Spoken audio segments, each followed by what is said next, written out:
Breaking travel news at AHIC 2017. This is very much our final report, a roundup really of what's been a very buzzy event. So Jonathan, you must be quite happy the way it's gone. Phil, I have. Thank you for that. And no, it's been a really good conference this year. We had a great stage setting in the round, a lot of interaction, a lot of topics coming out of this conference. Catalyst for change. So what do you think are the key elements of change for the industry? I think some of the things that were coming out were technology, of course. We had James Whitaker speak this morning from Microsoft, and he's the evangelist for Microsoft, speaks around the world, just a wonderful speaker, but really looking at what changes that is going to impact industry generally and how it might impact the hospitality industry. And talking to different hoteliers over the last few days, some seem to be embracing technology very quickly, others are lagging behind. So it's a real broad spectrum of how technology is being used. Yeah, and I think we really need to look out for robotics. We had a robot on our stage as well, which was fun, but it's sort of a serious point as well. These robots are going to make our industry actually more productive as well, but not take away from service. I think that's a good thing about our industry. It's very service oriented. It needs to stay that way. Sure. Well, this event's taking place in Dubai, but a little while ago you're on the other side of the Gulf in Iran. So a debut event there for Bench. How did that go? And what was the main topics of conversation there?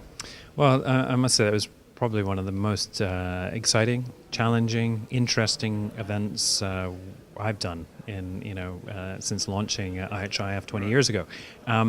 Why? Because of all the various challenges, of course, in dealing with a country like Iran, but very, very exciting as well in that you're bringing people together. So 50% of our audience of 350 delegates were from overseas and 50% from Iran. So probably the most international event they've had since the revolution.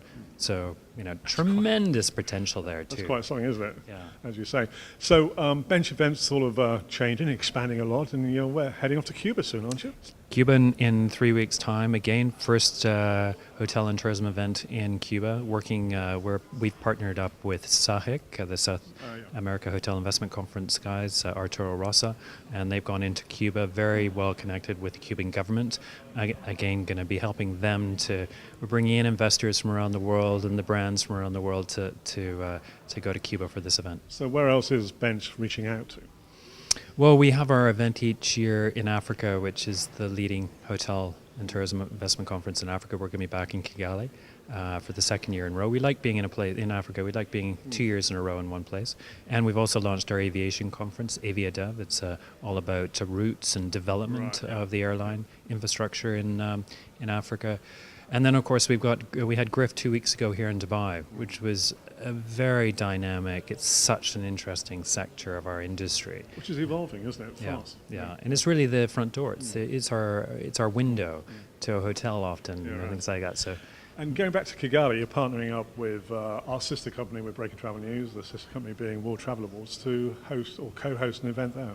Well, that's right. Delighted to be working with Graham on the World Travel Awards, and so we'll be having that on the first night of the conference. So it'll be just a great way to launch the conference by having 600 people there for the World Travel Awards. A great partnership, and that event taking place October the 11th. So Bench Events come together with World Travel Awards for that event in Kigali.